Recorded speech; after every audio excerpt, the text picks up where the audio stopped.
صوم کی عبادت کی خصوصیت کیا ہے؟ یا ایھا الذین آمنوا کتب علیکم الصیام کما کتب علی الذین من قبلکم لعلکم تتقون، اے ایمان والو تم پر بھی روزہ فرض کیا گیا ہے جیسے کہ تم سے پہلے لوگوں پر کیا گیا تھا تاکہ تمہارے اندر تقویٰ پیدا ہو۔ تقویٰ کسے کہتے ہیں؟ لفظی معنی ہے بچنا، گناہ سے بچنا، حرام کام سے بچنا، حرام چیز کھانے سے بچنا، حرام خوری سے بچنا، حرام کاری سے بچنا، یہ بچنا۔ وقا یقی کے معنی ہے بچانا، وقنا عذاب النار، ہم دعا مانگتے ہیں اے اللہ ہمیں آگ کے عذاب سے بچا لے۔ تو وقا یقی بچانا، اتقا یتقی بچنا، خود بچنا، تاکہ تم بچ سکو، تمہارے اندر تقویٰ پیدا ہو جائے، تم اللہ کی نافرمانی سے بچو، گناہوں کے ارتکاب سے بچو، حرام خوری سے بچو، اس لیے تمہارے اوپر روزہ فرض کیا گیا۔ اب اس کی حکمت کو سمجھیے۔ دیکھیے ایک ہے ہماری خودی، ہماری انا۔ جب میں کہتا ہوں میں سے مراد کیا ہے؟ یہ ہاتھ میرا ہے، یہ پاؤں میرے ہیں، یہ آنکھیں میری ہیں، یہ سر میرا ہے، یہ جسم، میں کون ہوں؟ میں کی حقیقت ذرا مختلف ہے۔ انا، خودی، سیلف۔ ایک ہے ہمارا حیوانی وجود۔ اس حیوانی وجود میں وہی سارے تقاضے موجود ہیں جو حیوانات کے اندر ہیں۔ ہر حیوان کھانا جو ہے اسے چاہیے، انسان کو بھی چاہیے۔ ہر حیوان میں نسل کشی کے لیے شہوت کا مادہ ہے، ہمارے اندر بھی ہے۔ ہر حیوان کو کوئی نہ کوئی گھونسلہ ہو، کوئی بھٹ ہو، کوئی جگہ چاہیے رہنے کے لیے، آرام کرنے کے لیے، ہمیں بھی چاہیے۔ تو حیوانی تقاضے جو ہمارے وجود کے اندر موجود ہیں، ان کے لیے کہا ہے، فرائیڈ نے لفظ استعمال کیا ایڈیا لبیڈو۔ یہ ایڈیا لبیڈو بہت منہ زور ہے۔ بھوک لگتی ہے تو انسان کہتا ہے کچھ بھی ملے کھانے کو، حلال ملے حرام ملے کھاؤ۔ شہوت کا جذبہ جب جاگ اٹھتا ہے، برانگیختہ ہو جاتا ہے، تو پھر وہ تو چاہتا ہے تسکین ہونی چاہیے میری شہوت کی، جائز ناجائز، حلال حرام، صحیح غلط سب چھوڑو۔ اس کے لیے کنٹرول پیدا کرنا، ضبط نفس، کہ آپ اپنے نفس پر کنٹرول کر سکیں، نفس آپ پر حاوی نہ ہو جائے، جو اس کا حکم دے، جو بھی وہ حکم دے آپ اس کی پیروی کریں، نہیں، نفس کو اپنے قابو میں رکھیں، اپنی مرضی کے مطابق اسے چلائیں۔ اس کی مثال ایسے ہی ہے کہ جیسے ایک گھوڑا ہے اور ایک سوار ہے اس پر۔ اب اگر گھوڑا منہ زور ہے، طاقتور ہے، اور سوار بیچارہ کمزور ہے تو کیا ہوگا؟ گھوڑا کہیں پٹک دے گا اس کو، کہیں کسی کھائی میں پھینکے گا یا کچھ اور کرے گا۔ لیکن اگر سوار بھی طاقتور ہے اور اس نے گھوڑے کو دبایا ہوا اپنے دونوں رانوں کے درمیان، گھوڑا محسوس کر رہا ہے کہ میرے اوپر جو بیٹھا ہے وہ جاندار ہے، تو پھر ظاہر بات ہے کہ اب یہ گھوڑا سوار کی مرضی کے مطابق چلے گا، ذرا سا اشارہ ہوگا ادھر مڑ جائے گا۔ اسی طرح ہمارا یہ نفس ہے، یہ حیوانی وجود جو ہے، یہ گھوڑے کے معنی میں ہے، اور ہماری انا یا ہماری خودی یا ہماری سیلف یہ اس پر سوار ہے۔ اگر سیلف کمزور ہے، گھوڑا طاقتور ہے، تو انسان کی ہلاکت، بربادی ہے، تباہی ہے۔ نفس حاکم ہو گیا، نفس سے ہمارا کہ ہم غلام بن گئے، تباہی اور بربادی ہوگی۔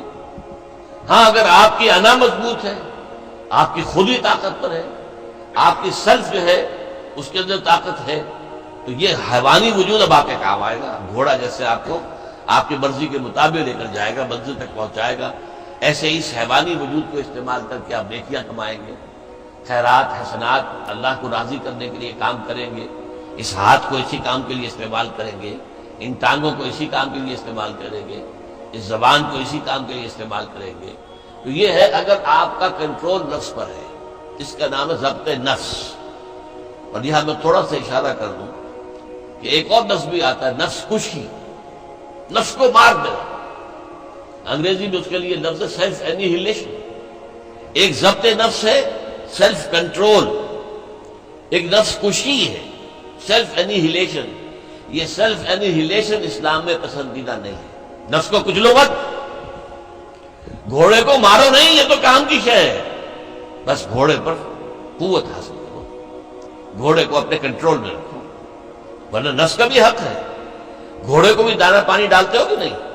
تمہارے نفس کا بھی حق ہے۔ وَإِنَّ لِنَفْسِكَ عَلَيْكَ حَقًّا وَإِنَّ لِزَوْجِكَ عَلَيْكَ حَقًّا وَإِنَّ لِزَوْرِكَ عَلَيْكَ حَقًّا۔ تم پر تمہارے اپنے نفس کا بھی حق ہے، تم پر تمہاری بیوی کا بھی حق ہے، تم پر تمہارے جو ملنے کے لیے لوگ آئیں، ملاقاتی ہوں، زیارت کرنے کا، ان کا بھی حق ہے۔ اس نفس کا بھی حق ہے، اس نفس کا بھی حق اسے ادا کرو، لیکن حلال حرام نہیں۔ یہ حرام اور حلال کے فرق کے لیے ضبط کی ضرورت ہے، کنٹرول کر سکتے۔ اس کنٹرول کے لیے روزے کی ایک مشقت کہہ لیں یا مشق کہہ لیں، یہ مشق ہے کہ آپ نے سال میں یہ 30 دن یا 29 دن میں شدید بھوک کے باوجود حلال چیز بھی نہیں کھائی، کھانا موجود ہے، شدید پیاس ہے۔ فرض کیجئے کہ آپ عین دوپہر میں دفتر سے یا کہیں کالج سے آپ آئے ہیں اور گھر پہنچے ہیں تو شدید پیاس کی وجہ سے جب وہ موسم آ جائے گا جون کا اور مئی کے روزے جو ہیں تو تب معلوم ہوگا کہ روزہ کہتے کسے ہیں۔ ابھی تو ہم کچھ دنوں سے عادی ہو گئے، سردی میں روزے تھے، روزہ کچھ کہتا ہی نہیں تھا۔ اب بھی ذرا ہے، کچھ تھوڑا سا رنگ دکھا رہا ہے، لیکن اکتوبر کا مہینہ ہے، اس میں وہ گرمی تو نہیں ہے نا۔ لیکن ہو سکتا ہے کہ اس وقت اگر روزہ ہو تو گلے کے اندر کانٹے پڑے ہوئے ہوں گے پیاس کی وجہ سے، اور گھر میں پہنچے تو معلوم ہے پانی موجود ہے، فریج موجود ہے، ٹھنڈا پانی موجود ہے، برفاب اور بھی ڈرنکس موجود ہیں، روح افزا کی بوتل رکھی ہوئی ہے، نہیں پینی۔ کیوں؟ اللہ کی اجازت نہیں۔ یہ مشق آپ 30 دن کریں گے تو اس سے توقع ہے کہ آپ کے اندر یہ صلاحیت پیدا ہو جائے کہ بقیہ 11 مہینے حرام تو نہ کھائیں، ایک مہینے حلال بھی نہیں کھایا اللہ کے حکم کی وجہ سے، تو حرام اللہ نے کیا ہے نا، اللہ کا حکم ہے۔ 11 مہینے یہ تقویٰ پیدا ہو جانا چاہیے، یہ طاقت تمہارے اندر پیدا ہونی چاہیے، یہ صلاحیت پیدا ہونی چاہیے کہ حرام میں منہ مت مارو، حرام سے اجتناب کرو۔ یہی وجہ دیکھیے، ذرا کڑوی بات آپ کو سنا رہا ہوں۔ فرض کیجئے ہیں روزے کی حالت میں آپ حرام کام کر رہے ہیں، کھانا تو نہیں کھا رہے، جھوٹ بول رہے ہیں تو حرام کام، سودی کاروبار کر رہے ہیں حرام کام، رشوت لے رہے ہیں یا دے رہے ہیں حرام کام۔ عین روزے میں اگر یہ کام ہو رہا ہے تو پھر یہ روزہ بے معنی ہے۔ صرف کھانا پینا چھوڑ دیا تم نے، روزہ تو نہیں رکھا، یہ روزہ تو نہیں۔ حضور کی 2 حدیثیں آپ کو سنا رہا ہوں۔ من لم یدع قول الزور والعمل به، جس شخص نے جھوٹ بولنا اور جھوٹ پر عمل کرنا نہیں چھوڑا، فلیس للہ حاجۃ ان یدع طعامہ وشرابہ، تو اللہ کو کوئی ضرورت نہیں ہے کہ وہ کھانا پینا چھوڑ دے۔ جھوٹ بولنا نہیں چھوڑا عین حالت صوم میں، تو یہ صوم نہیں ہے، فاقہ ہے۔ تم نے کھانا پینا چھوڑ دیا، بس روزہ نہیں۔ نہ اس میں روزے کی حکمت پوری ہوگی، نہ روزے کی غرض و غایت پوری ہوگی، نہ روزے کی برکات، روزے کے انوار اس سے پیدا ہوں گے، بلکہ بس یہ ہے کہ آپ نے دن بھر میں فاقہ رکھا ہے، اللہ نہ خیر سنا۔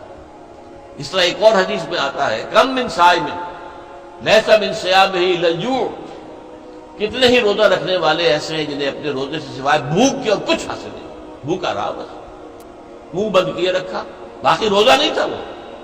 جب عین روزے کی حالت میں جھوٹ بول رہا ہے یا جھوٹے عمل کے اوپر، جھوٹے کاروبار پر عمل کر رہا ہے تو یہ روزہ نہیں ہے۔ تو روزے میں کھانا اور پینا صرف یہ ترک کرنا نہیں ہے، بلکہ یہاں تک بھی آیا ہے کہ فرض کیجئے کہ کوئی شخص آپ سے جھگڑ رہا ہے، گالن کلوچ پہ اتر آیا ہے، تم یہ کہو کہ بھائی میں اس وقت کچھ نہیں کہہ سکتا، میں روزے سے ہوں، میں اس وقت تمہاری بات کا جواب نہیں دے سکتا، میں روزے سے ہوں۔ یہ بھی گویا کہ روزے کے تقاضوں میں سے ہے، جھگڑا نہ کیا جائے، فساد نہ کیا جائے، لوگوں سے لڑا نہ جائے، گالن گلوچ نہ کی جائے، یہ بھی روزے کے تقاضوں میں سے۔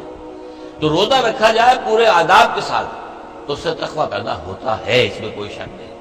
تو یہ ہے گویا کہ اولین سطح پر روزے کی حکمت، یا ایھا الذین آمنوا کتب علیکم الصیام کما کتب علی الذین من قبلکم لعلکم تتقون۔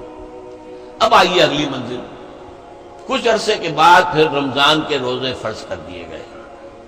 شہر رمضان الذی انزل فیہ القرآن ھدی للناس وبینات من الھدی والفرقان فمن شہد منکم الشہر فلیصم۔ رمضان کا مبارک مہینہ وہ ہے جس میں قرآن نازل ہوا، اور قرآن کیا ہے؟ لوگوں کے لیے ہدایت اور حق و باطل میں امتیاز کی بینات، روشن چیزیں، واضح چیزیں، کھلی چیزیں، بین چیزیں۔